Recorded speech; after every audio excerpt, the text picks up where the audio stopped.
Do you want to begin this shit?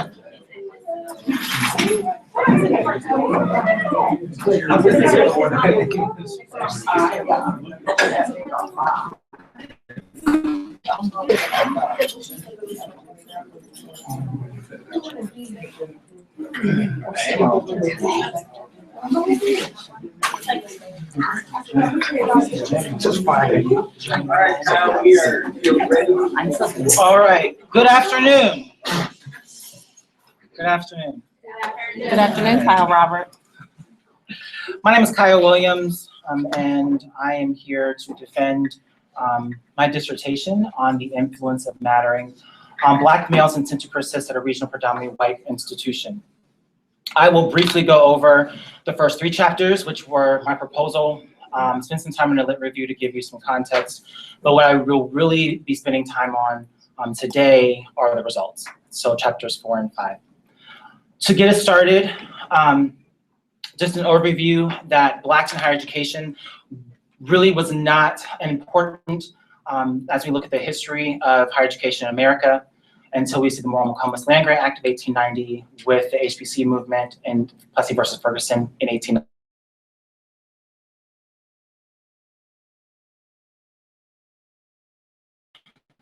Were existent then and still existent today. And then I also looked at campus involvement to really address the questions of persistence. The problem that I looked at and found is that the persistence rate, according to the Journals of Blacks in Higher Education in 2014, is that Blacks were trailing white males just about 20%. When we look at the institution that I studied, that is still prevalent when we look at the 6-year graduation rate. I used the theory of marginality and mattering to really talk about 3 main things. If participants within a Black living learning community, LLC increases persistence, to determine the difference in the feeling of mattering between AMP participants and Black males, and to determine if there's a significant difference in mattering and persistence among AMP participants and Black males on campus. I looked at different laws and legislation, as well as pre-enrollment factors, particularly that Black males who are attending campuses are coming from lower socioeconomic statuses. A lot of them are from single-parent households, and they're in need of financial assistance. When we look at the campus climate, when they get on campus, they are overcoming a campus climate that does not really want them there. They feel alienated, and that leads to attrition. Looking at the finances, PERNA in 2010 found that even though we have increased amounts of financial aid, there is still an unmet need of $5,300 that is not being met. So that was looked at. The issue of all of this, the significance of this study is that with the pre-enrollment factors, the campus climate and the finances, these students are coming to campus and they're not getting the resources that they need. So when we look at marginality and mattering and persistence, looking at how those play a part and how we are able to address those within residential experiences. I will talk more about the theory of marginality and mattering, particularly the fact that one of the areas of marginalization is that Black men are under permanent marginalization status. When we look at persistence, was developed by Koo, and Koo broke it down into several areas: leadership, peer interaction, academic activities, family contact, work, and travel. The issue with persistence is that persistence was studied by white men for white men.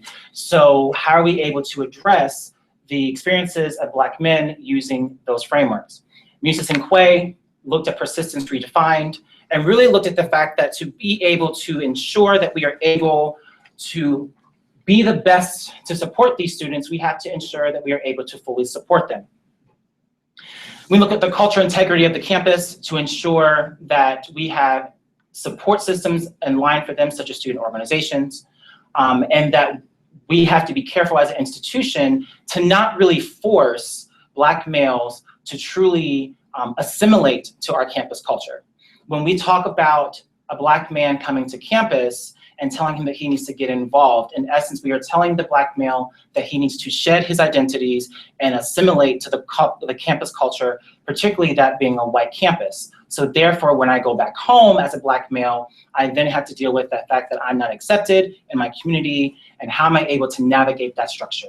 So as we look at Black persistence redefined, we have to ensure that we have not only the support systems there, such as student organizations, mentoring programs, as well as that we have faculty and staff who are there to further assist them.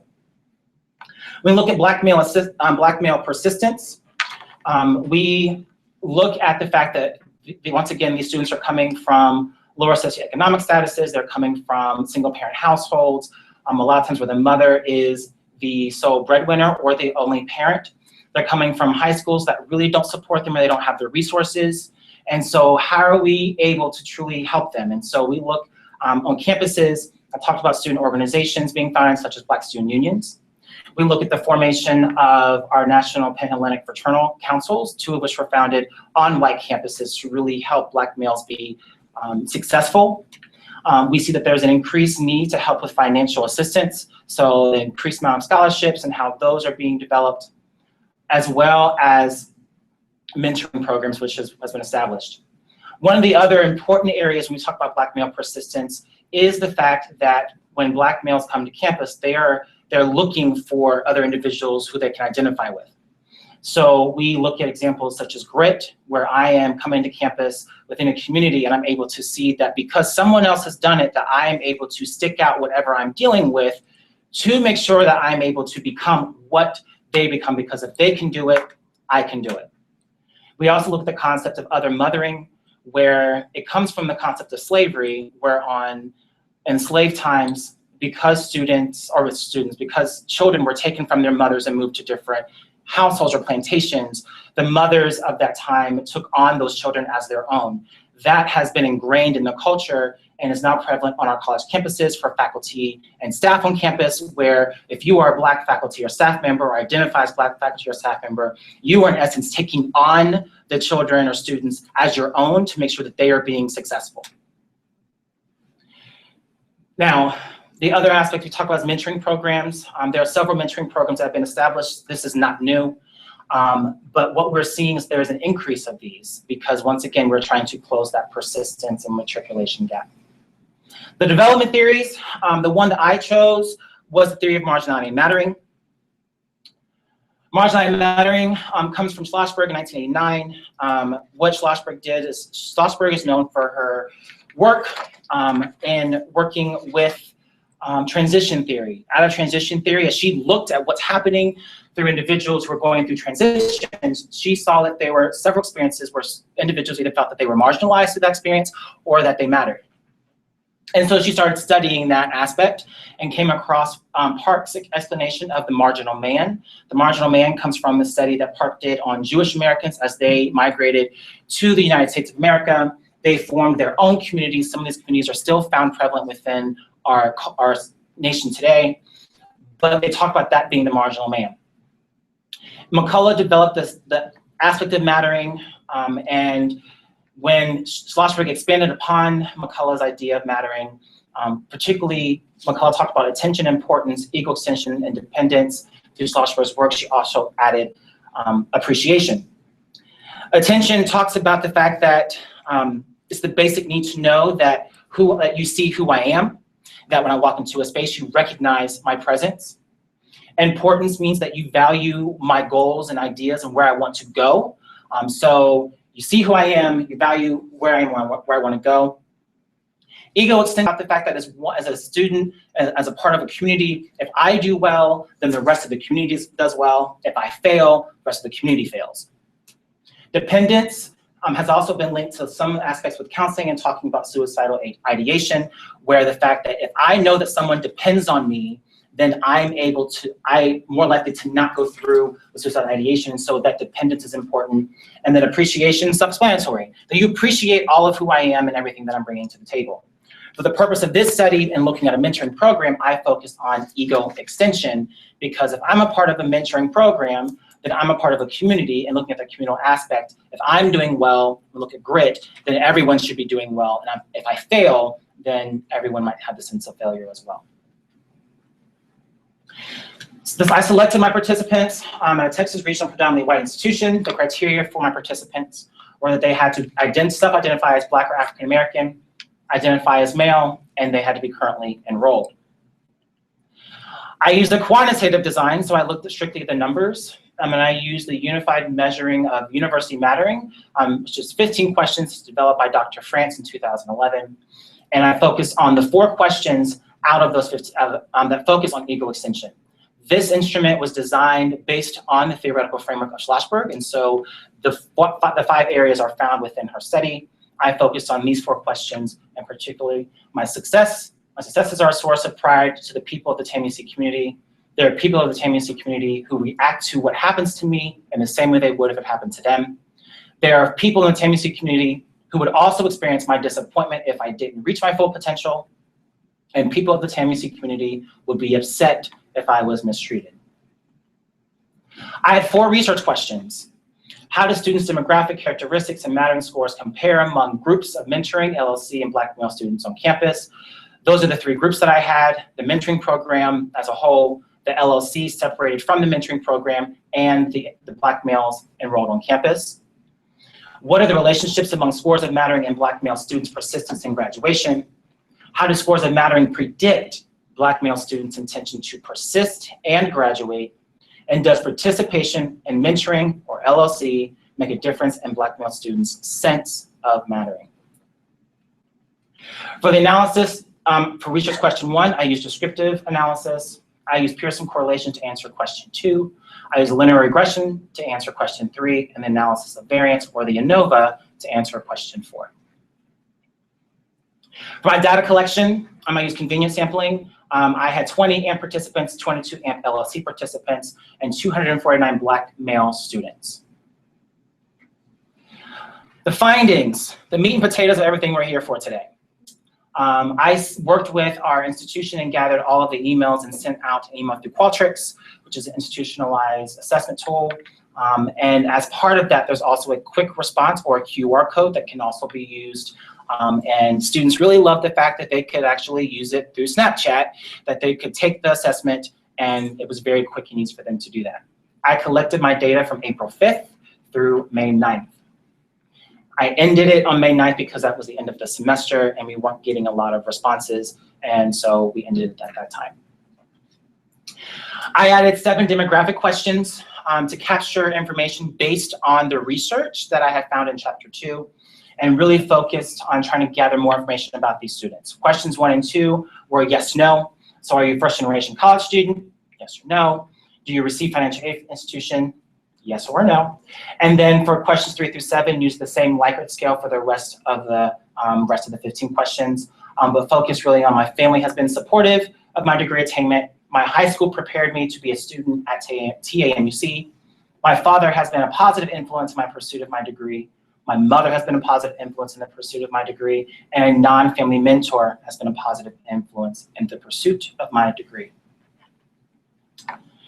When I administered the survey, students took all 15 questions, so they didn't know which questions were being utilized.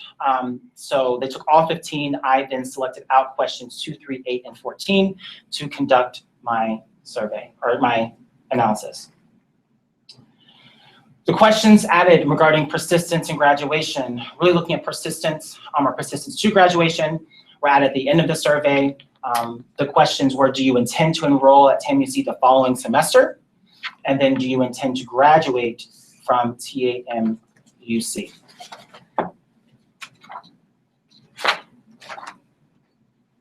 My results. I sent it out to 500 eligible Black males. I had a 31% return rate with 194. I had 20 AMP participants were eligible and had 85% that returned, so I had 17. And then there was a shift in the numbers in regards to participants at the change of the semester. So I actually had 23 AMP LLC participants who were eligible, and they got a return rate of 96%. What I found is that the first generation, 35.6 identified that they were not, that they were first generation, 64.4% that they were not first generation, 85.6 said that they were in need of financial aid. This is the table which talks about the pre-enrollment questions, and I will give you detail more on that because that is actually the question for research question 1. So research question 1, how do students' demographic characteristics and mattering scores compare among groups of mentoring, LLC, and Black male students on campus? Of the total 194 participants, 64.4% responded that they were not first-generation college students, and 85.6% indicated that they did receive financial aid from the university. Participants agreed that their family was supportive of their degree attainment. They agreed slightly that their high school prepared them for the degree at TAMUC. Results indicated that the participants also agreed slightly that their fathers were a positive influence on their degree attainment. Agreement was stronger, however, for mothers and non-family mentors. Research question 2, the relationships among scores of mattering and Black male students' persistence in graduation. To run this, because of the fact that I was looking at 4 questions, and so 4 questions for all Black male students, I combined all 4 questions to create a new variable. So I actually created the variable, that ego extension, and compared them through the Pearson correlation, with the P being less than 0.01. What I found and what it was indicated is that there is a positive significant relationship between participants' mattering scores and their intent to graduate and to enroll the following semester. For research question 3, how do scores of mattering predict Black male students' intention to persist and graduate? Once again, I used the same ego extension scale at variable to compare this through the Pearson correlation. The significance level was at 0.01. What I found is that for participants who ranked on the survey agree or higher, they were 6.1% likely to re-enroll and 6.2% likely to graduate. For research question 4, does participation in mentoring or LLC make a difference in Black male students' sense of mattering? For the ANOVA that was ran, the only statistically significant difference was in question 8. And that question was for if I did not reach my full potential, individuals will be disappointed. Now, to also run the ANOVA, I needed to actually change the effect size because I did not have enough. I didn't have enough individuals to run it, or because AMP and LLC were smaller numbers, and so I changed the effect size to a large effect size with the P the P at a 0.8 power. So I needed 66 total, and so I broke it into 22 individuals per group and ran it that way. I was able to, 17 to 22, I think was a close enough number, and I'm working with that to run this. But I'll talk more about the implication for number for this one, because the fact that only one question was statistically significantly different proved something to me when I talked about the interpretation of the questions.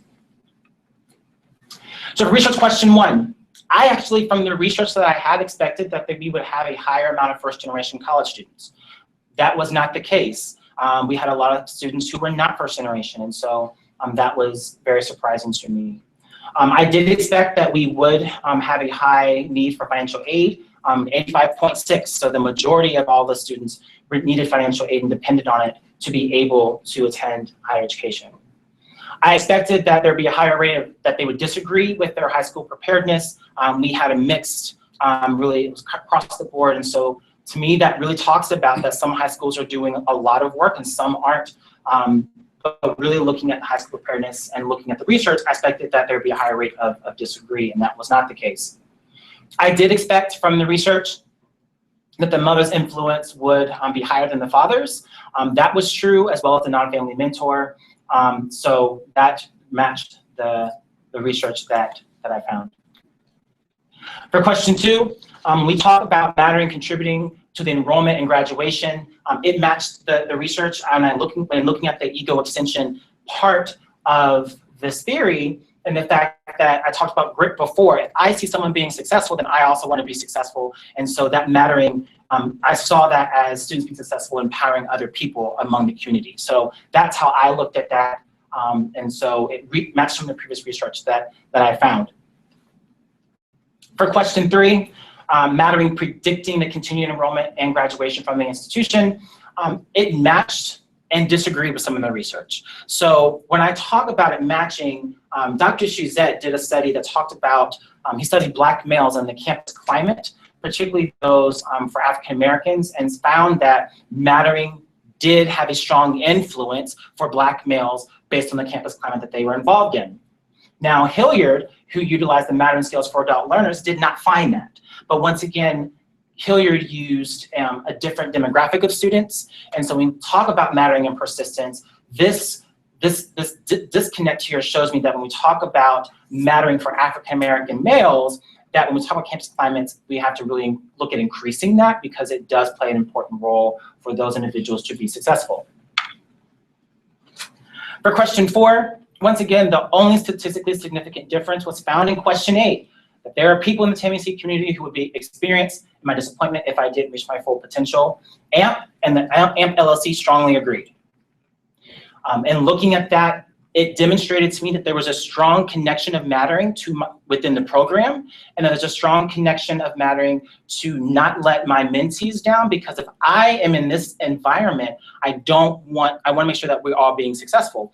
And so that proved a really strong relationship for me and looking at how we interpret question 4, particularly that question.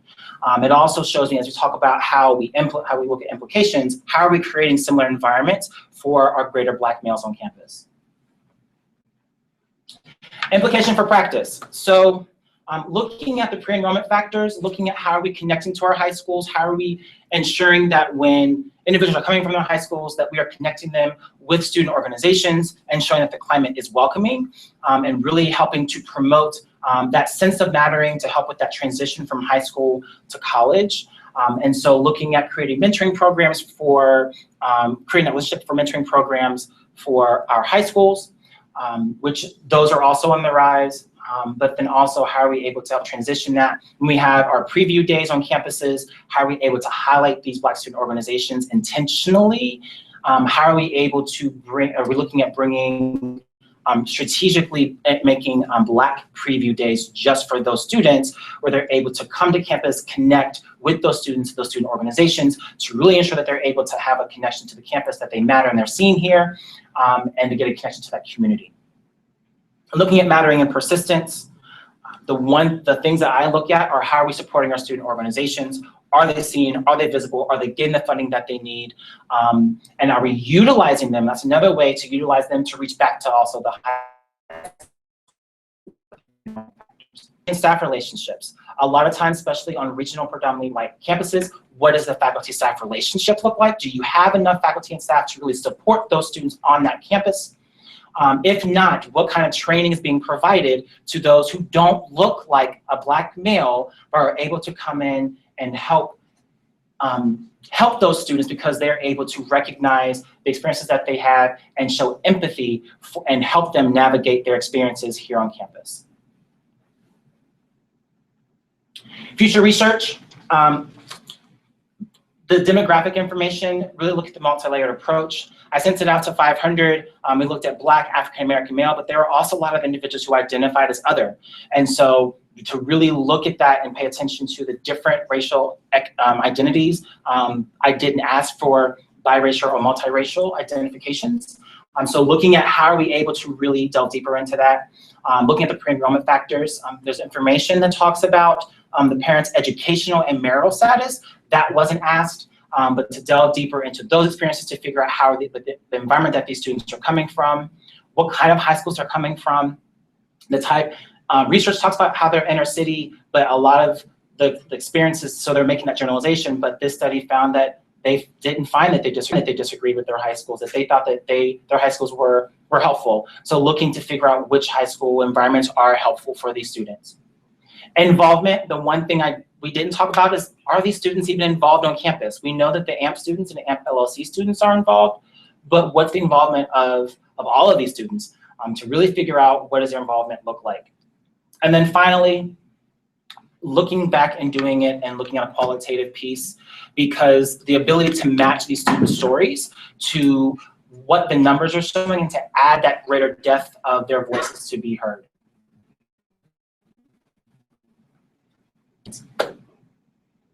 The research demonstrates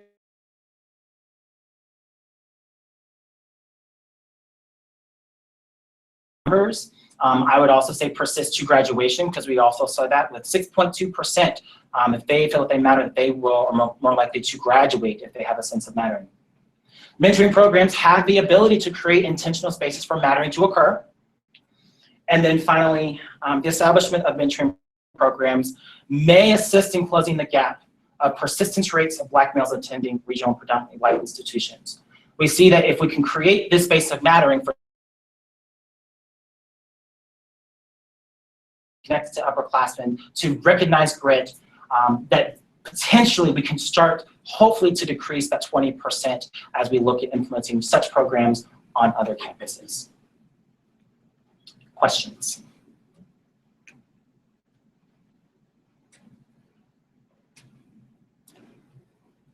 Maybe can we close the screen? Maybe community members, you can pick.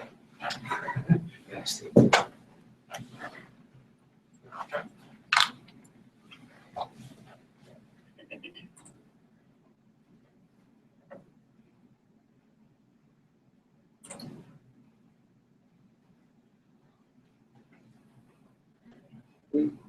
Guys, any question, comment? Which case?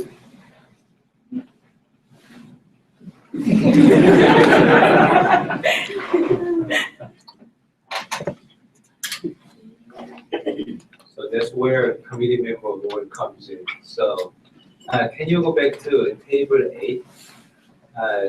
I heard a lot of comments about potential positive effect from mentoring. And I noticed something interesting that caught my attention. So on this table, if you can maybe make the screen a little bit bigger so people can see the number.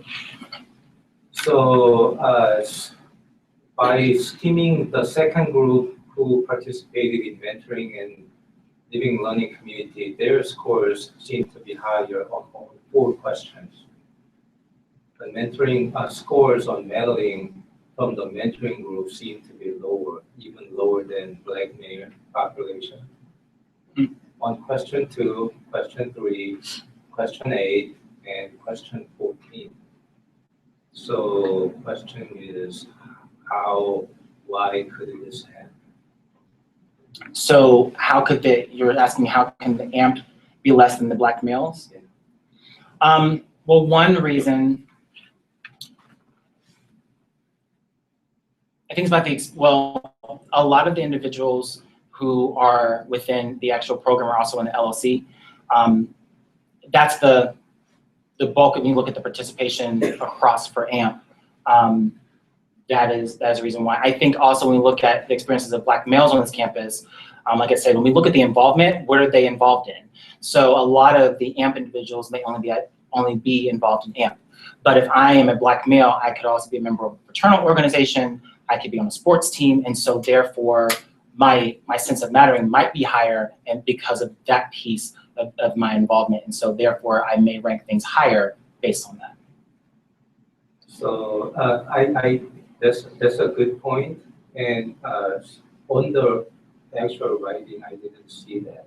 Okay. And this can happen for a couple reasons, and I want you to be aware.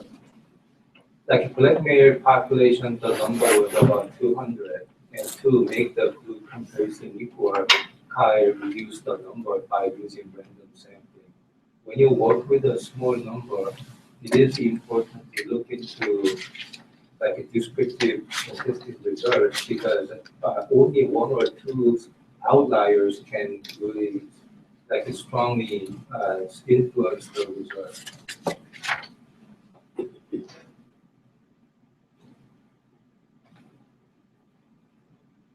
Thank you. Dr. Palmer?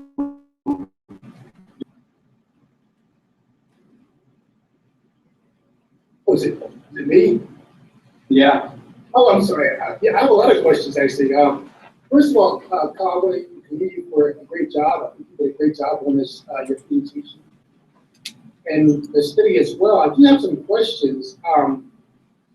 So, one of which, if you go to page 9 of your document, you have like marginality, matter, and persistence.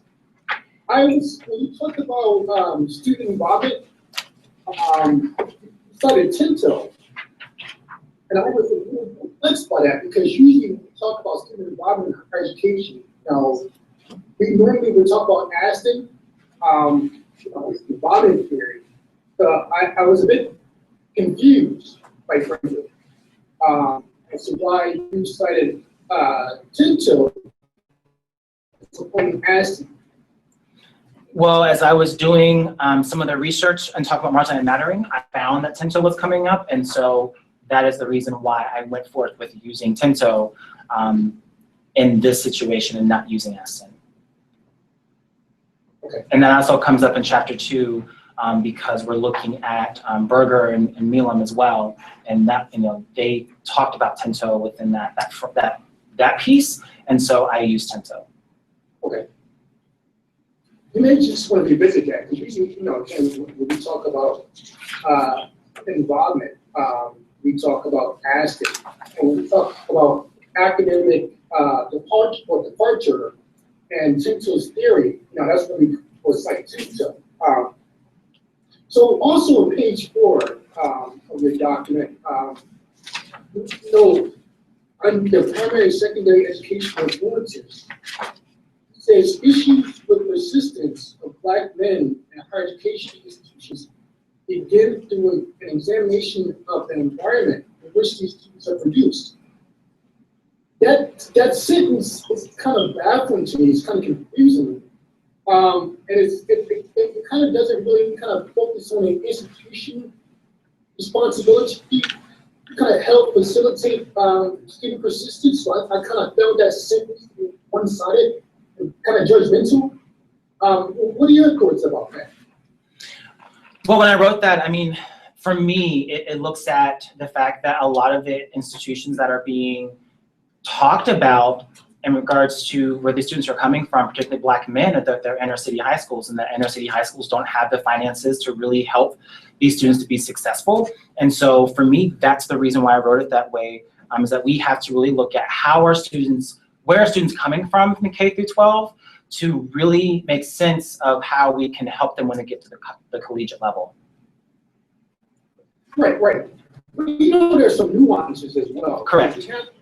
Because much of your, when you talk about the experiences of Black men in K-12, it really kind of paints their experiences from a deficit perspective. So I think it'd be nice to have some nuanced language. Some Black men are many Black men, so forth and so on, as opposed to saying like all Black men. We have to be mindful that there are some nuances and experiences. Thank you. And that the institution also has a responsibility. All those students, when they come to education with these backgrounds that may not be favorable for their success, we have to be mindful that the institution also plays a role in helping to promote the success for all students, Black students in particular. And so,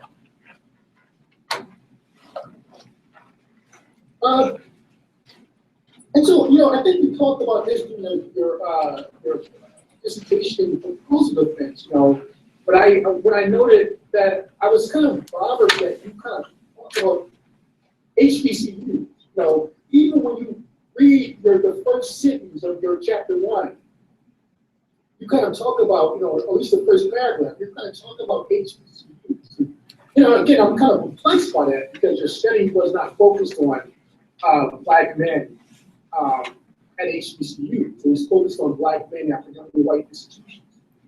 So could you kind of help me understand your rationale for including the literature around HBCUs, Black men at HBCUs? Sure. In your because of the fact that Black men, or especially Blacks in higher education, were not really educated at an environment besides an HBCU, we look at the early and late 1800s until the 80 years, the primary education environment was through HBCUs, and so looking at how that culture plays a part in how I can compare the Black male experiences of those who are at predominantly white institutions to HBCUs, and looking at what are, like, how does research of HBCUs and what are these students experiencing, and how can I replicate that in some way on predominantly white campuses. For example, when if you're a Black man at a HBCU, you're going to walk on a college campus where you're able to see other Black faculty and staff members. However, when you are a Black man at a predominantly white institution, you're not particularly always going to see that. But what I found is that Black males really do find support with their faculty and staff on their college campus at the HBCUs. And when we look at it within the research, it talks about how faculty and staff are very important in that relationship for PWIs. And so that's why I talk about HBCUs, to kind of get that historical perspective with where how Blacks have gotten educated, and then looking at what's the issue now. If we have the access to go to any school we want to, why are the persistence rates still 20% less than whites at predominantly white campuses? So that's why I utilize that. Okay, I think you may just, give some consideration to maybe, focusing more on the experiences of Black men at predominantly white institutions. Because your job as, someone who's writing this document is to take the reader on a journey to allow them to experience what the literature has reported and documented about the experiences of Black men at predominantly white institutions, and then talk about how your study is making a contribution to that literature. So I just have a few more questions. I'm sorry, I apologize.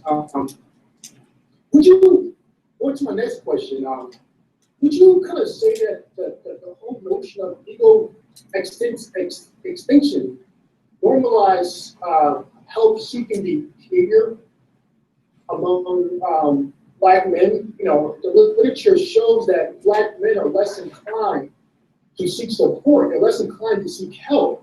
So would you show that, by Black men feeling responsible for their whole community or the greater community, that kind of normalize their ability to seek help from Black men and other folks on campus? I would not make that, because that was not what I was studying. The questions that I looked at didn't talk about seeking help. I focused on the ego extension as part of that question, talk about the greater community. So the questions didn't talk about seeking help. I think that would be something that we would look at as, do the qualitative piece and ask, did you seek help? How did you seek help? But those weren't the questions. And so because I didn't study that, I would not say that. No, I understand that you didn't study that, but someone who's an expert on Black men, for example, I just was curious about your thoughts. You talked about the ego extension, and emphasizing the greater good, working collectively for those success. So given that piece, I wanted to know your thoughts around, and of course you didn't study this, but do you think that this whole notion of ego extension may have or could influence the normalization of help-seeking behavior among Black men?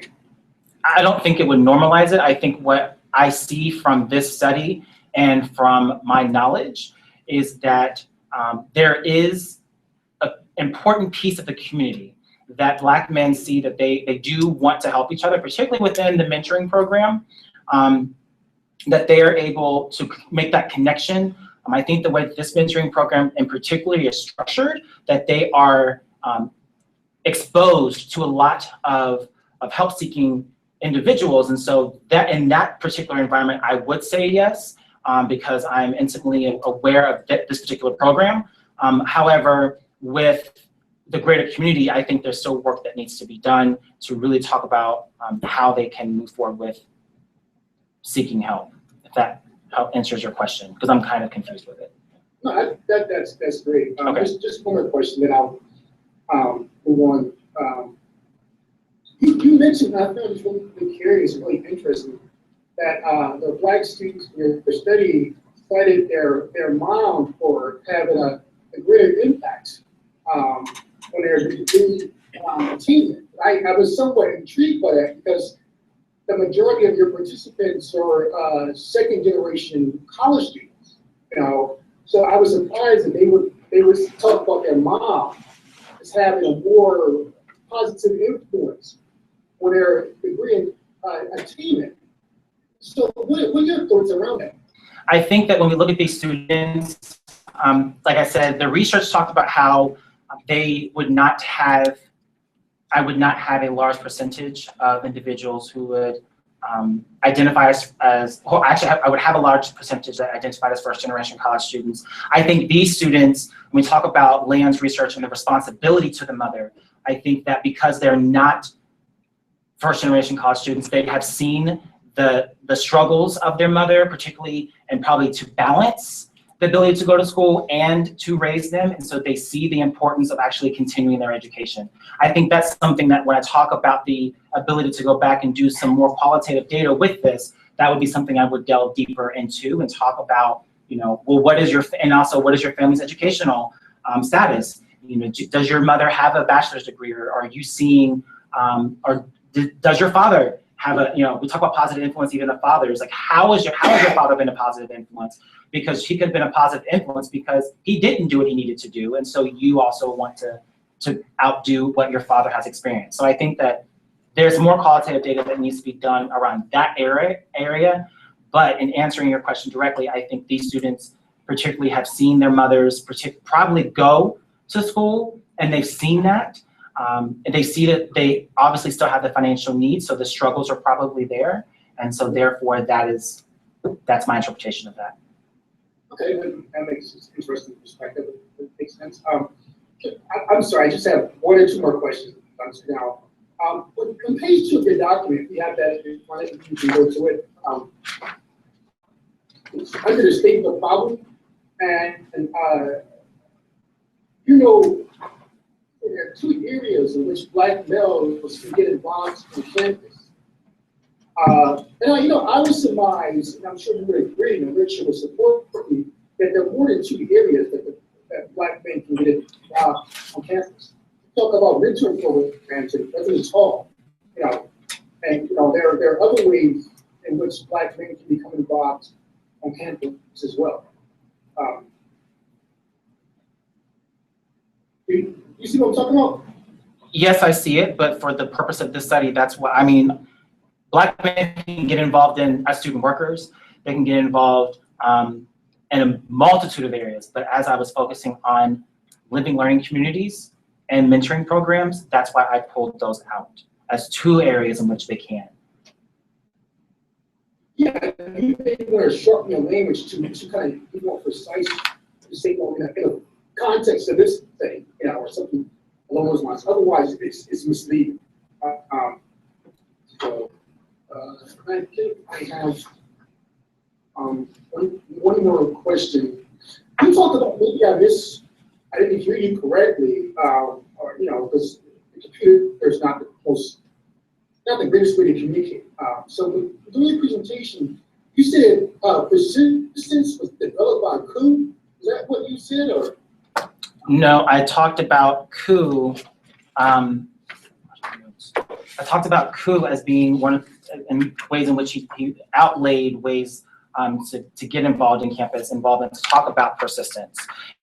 And that is found on page 20, on page 21, begins on page 20, looking at student engagement.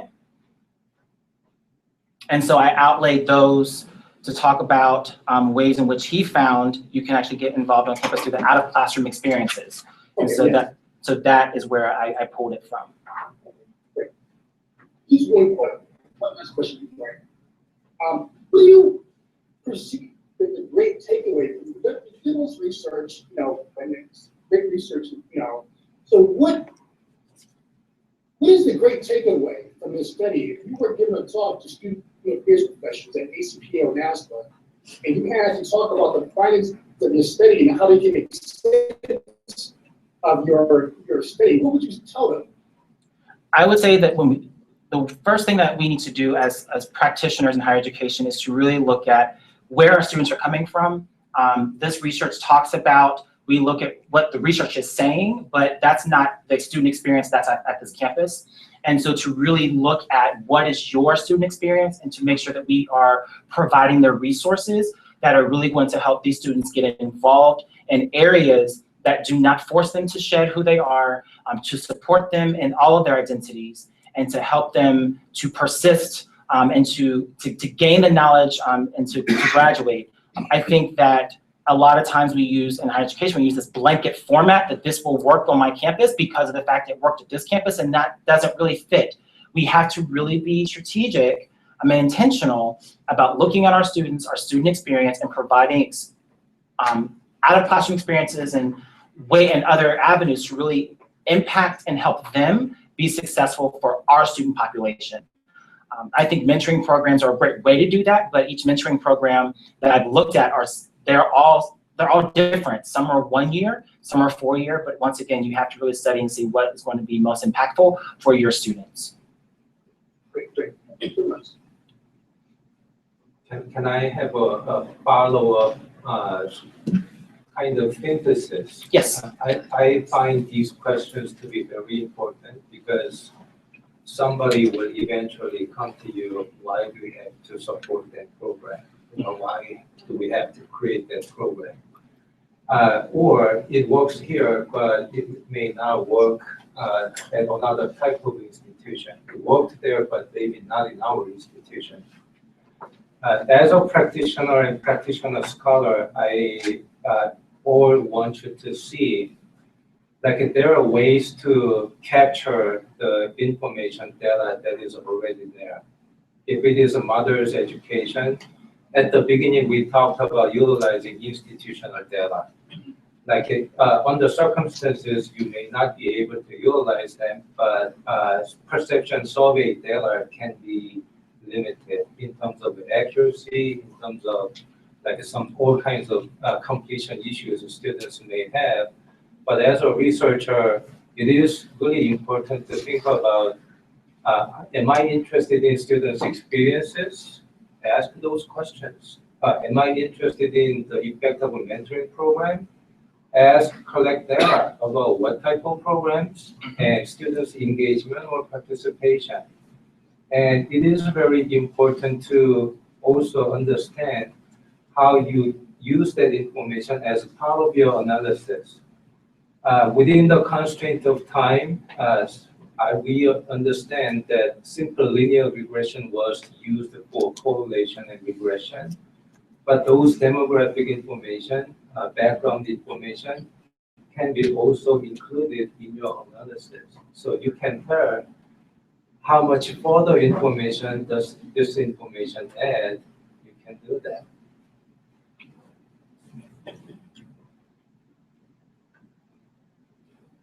Thank you. And I really like how Kyle addressed those questions. That's not part of the focus of my study. No matter how grand or great a study can be, you work with a limited time, limited resources, and you cannot make a claim above and beyond what you analyze. So here we talk about faculty-staff interaction important, but unfortunately there was not a direct focus of the study. And so the claim you can make will be affected because of the scope. Thank you. Any other questions from the audience? I have a question. Yes. Kyle, you talked a little bit about, I think it was the implications for further research that you would do qualitative research. Yes. And thinking about the question, I think it was the one about the difference where it was statistically different. And thinking about that, in particular, Other Mother and that connection to mentorship, how do you think your study could be different if you took more like a qualitative research? And I don't want you to go into like, you don't do no design for me, but thinking about those who you serve, and I know we do this work, but those who you serve, how would this study look different if it was qualitative for you? I think if this study was qualitative, in that one question, knowing the students that that are part of the study, I could see them talking about the particular of the program. I could see them talking about how they have a connection to their mentor. I could see them talking about the relationship that they have and the way the program, the seminars that are there, the connection with the leadership team, which unfortunately a lot of the greater Black males on campus don't have those experiences. And so that, I think when we talk about that particular question, that would have come up a lot, in particular in that one question. That's why when I wrote the interpretation of it, I talked about it really solidified the importance of mentorship for me in the mentoring program.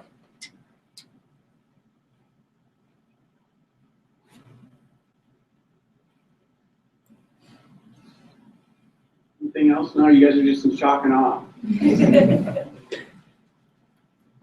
Good. Well, thank you, Kyle, for your presentation. Great job. Thank you, audience, for coming and watching him. Now, all of you guys will talk to the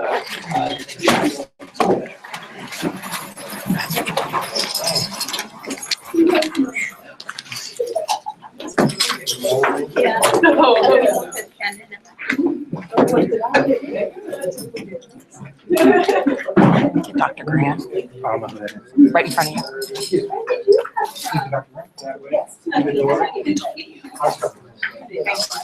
Of course you were busy. No.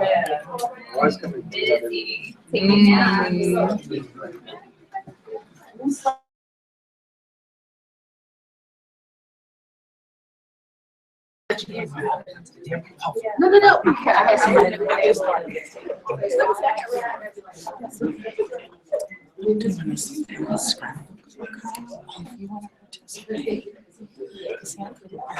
can you give me somebody's address or something? But hold on. Can I call them and give me the Kyle's phone number? No, he probably gave it to me. Let me see if I have some contact information. I'll get some information sent to me. Okay.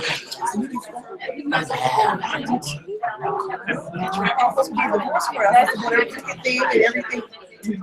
I got 25 pages and I got about another 30 to go. I'm going to give it to him when he wants. Okay, good. So I'll get you my information. Oh my goodness. That's one of the things I'm going to be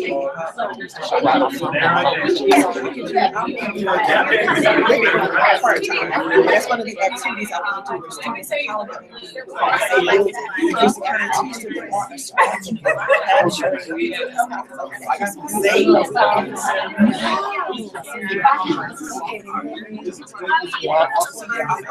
Christmas cards. Yes. Oh, yes. Okay.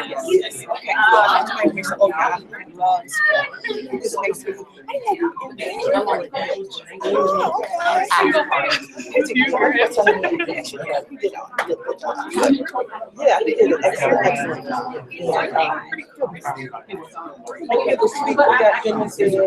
And just kind of, not all Black men, some Black men. Everybody already say your business. I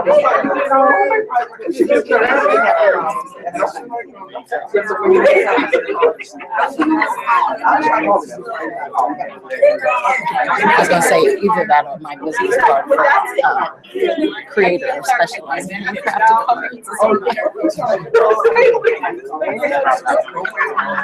It is my sanity.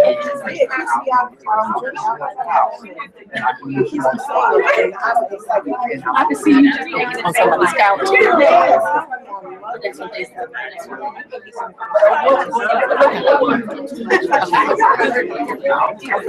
Thank you. Thank you.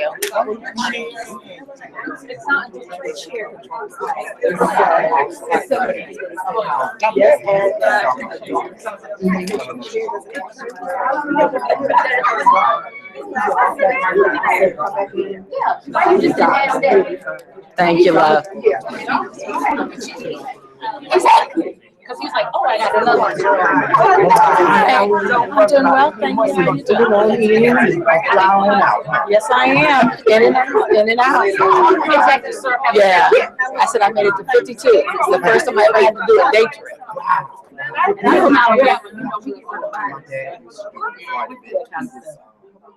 No, it's But his region, North Dakota, South Dakota, we didn't come from Chicago, so oftentimes he fly out. Yeah. Yeah. Hi, how are you? Thank you. I think so.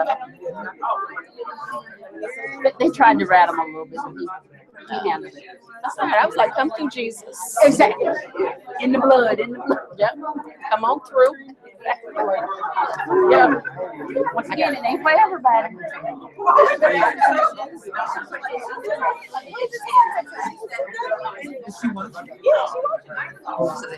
Yeah, patience. Yeah. Hey, Dr. B. She was like,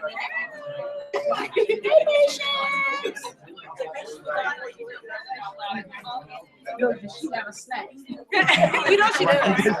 Got some more animal crackers. It's broadcast. Yeah. There are 34 minutes. That's awesome. And I don't know how we on there, but there's 34 around us. That's awesome.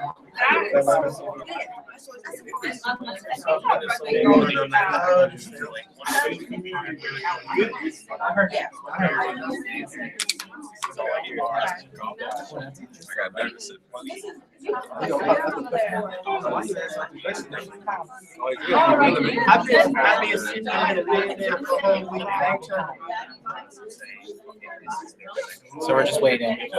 So. So can you hear? Can you hear? She can see. hear us. Yeah, she can see us. We can't see. Patience.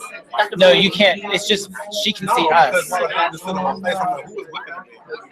Hey, Patience. I know you I think can Zach's hear me. I watching it can't too. hear you. We got 7 viewers. Yeah, I don't want to touch it up. I don't want to mess it up. But it's also recording it, so that it'll save it. You got like a razor cut, didn't you? Oh yeah, he pulled out. Yeah, he did that. He did. I like the fact you took it that. Hear me that way. Make him to 25. I might. Yeah. I Keep it cut down. I'll tell you why I'm not on record, because you might hit me. I want you to hit me on camera. That's fine. I want you to hit me on camera. I'm not.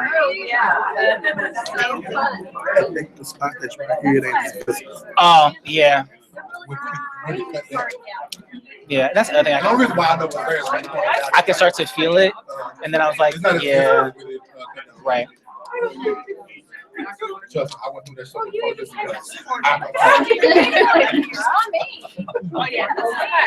Look, you got a patch of your hair just missing. Mine was like this, I'm going right here.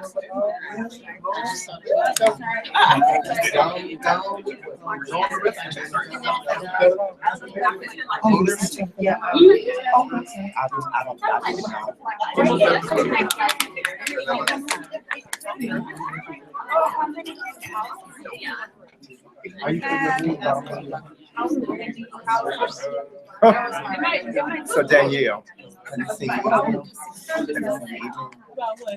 For real? That's your person.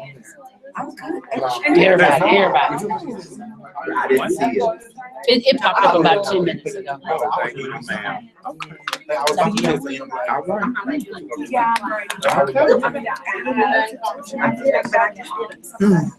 But you didn't see it coming.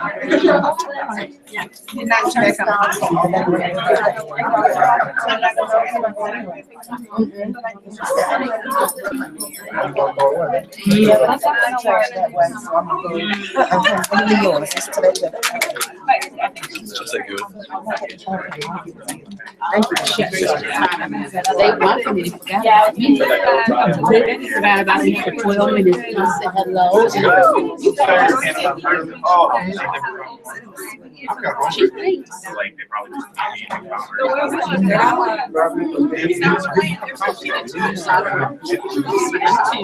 had to go get her this morning. Sitting in traffic. Almost 2 hours. She would have sat there and been like, where do I go?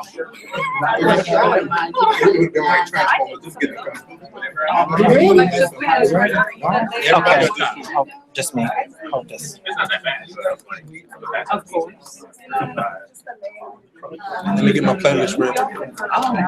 It's a praise break playlist.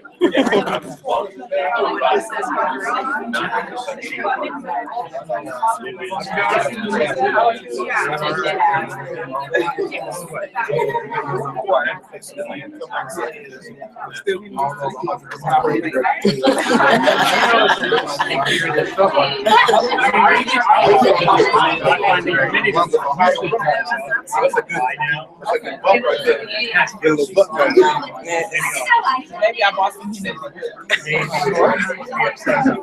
But yeah, I met you today. I was in Milwaukee. Yeah. It is. I used to live rented a house in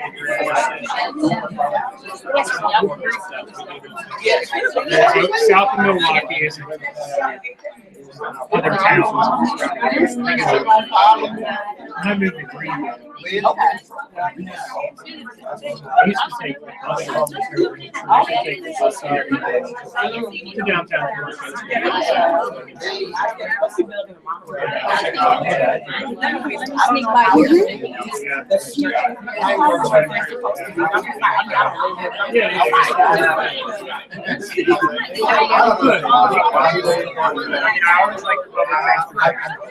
But when it's summer, because you know every summer all summer is expensive. It gets ridiculous. To have something, I guess it'd be more similar like Chicago. Yeah, that's my big thing. I liked it up there. It was fun. It took a little bit getting used to all the tacos and stuff. All the beer, all the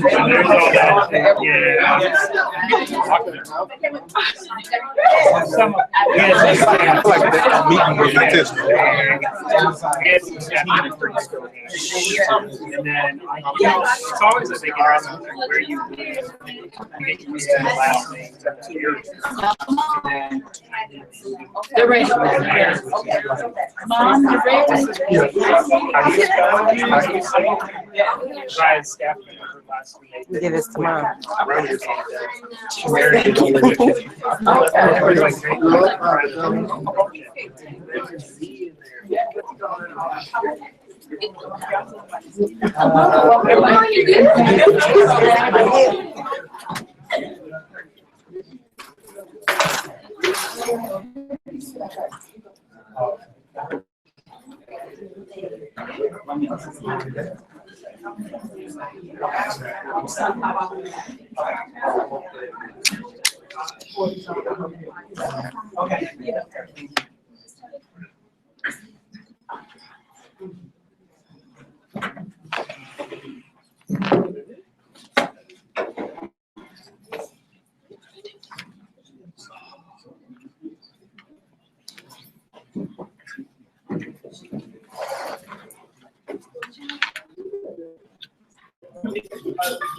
Coming and watching college defense with these defenses, you know, that it's never certain. But let me be the first to publicly introduce Dr. Kyle.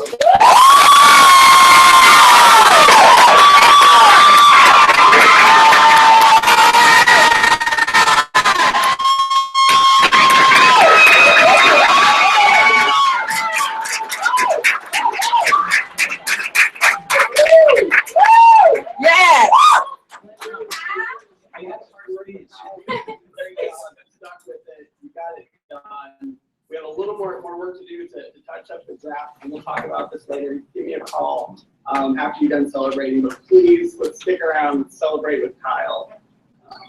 So, good job, Kyle.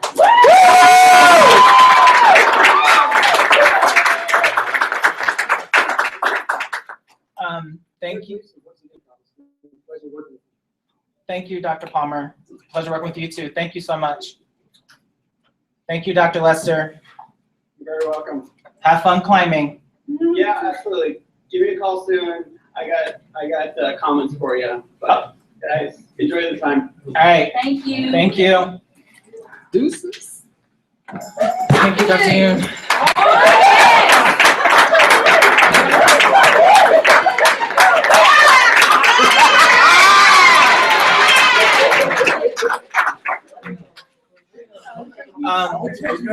Getting a speech now?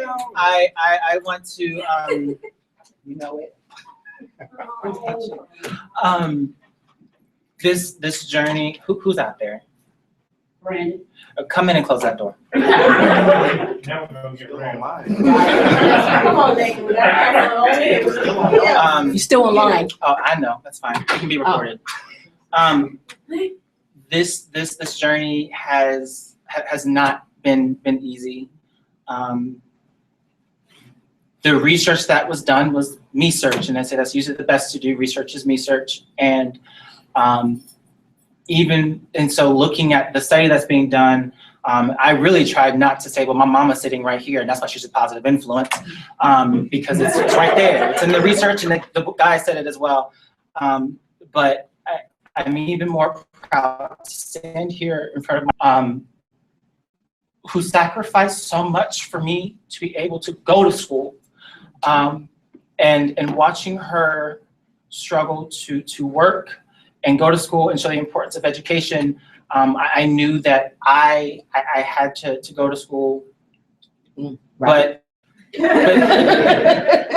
to stand here as the first in my family to have achieved the highest degree obtainable.